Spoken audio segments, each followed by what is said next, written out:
Assalamualaikum warahmatullahi wabarakatuh. Alhamdulillahirabbil alamin wa bihi nasta'in wa ala umuri dunya waddin, amma ba'd. Yang saya hormati dan saya muliakan Ibu dosen pengampu mata kuliah Metodologi Dakwah, Ibu Uswatun Miswa, SSI, MSI, dan teman-teman semua yang saya sayangi dan saya cintai. Sebelumnya, perkenalkan, nama saya Bagus Darmawan. Saya mahasiswa Fakultas Dakwah dan Komunikasi UIN Wali Songo Semarang, Prodi Bimbingan dan Penyuluhan Islam. Dalam pembahasan kali ini, saya akan membahas tentang metode dakwah di dalam Al-Quran.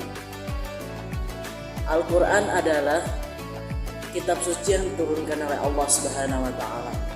Kitab ini sebagai landasan dalam berdakwah, yakni ajakan untuk menuju kepada Allah Subhanahu wa Ta'ala dan mengikuti kepada Rasulnya, yaitu Nabi Allah Muhammad SAW, yang juga berarti atau ajakan untuk mentaati dan mengikuti ajaran agama Islam yang dikehendaki oleh Allah untuk diikuti oleh manusia. Oleh karena itu, banyak ayat Al-Quran yang mengungkap masalah dalam berdakwah.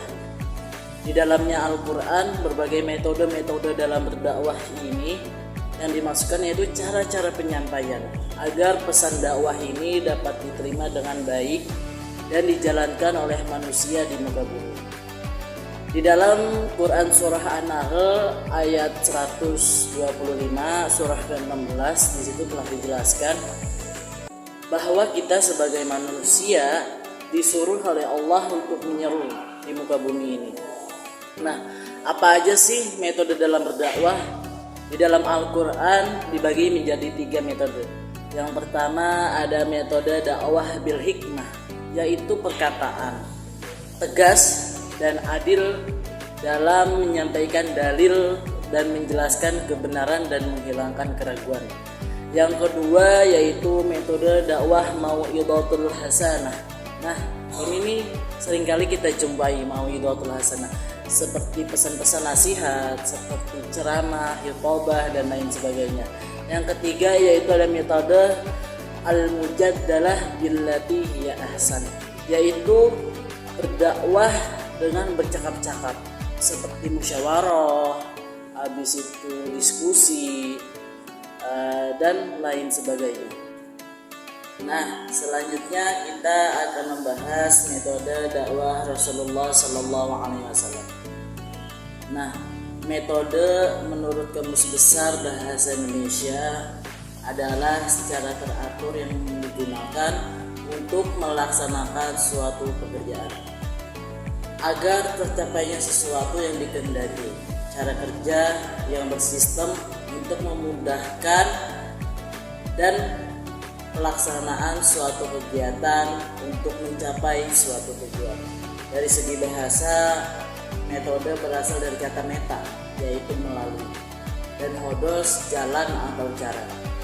Kita dapat artikan metode adalah cara atau tujuan yang harus ditempuh untuk mencapai suatu tujuan. Metode berarti cara yang diatur melalui tahapan proses dan pemikiran dalam suatu maksud. Metode ini yaitu sesuatu atau jalan yang telah disusun. Nah, apa aja sih metode dakwah yang dilakukan oleh Rasulullah SAW? Metode dakwah yang dilakukan oleh Rasulullah SAW. Yang ke-1 yaitu dakwah bilisan.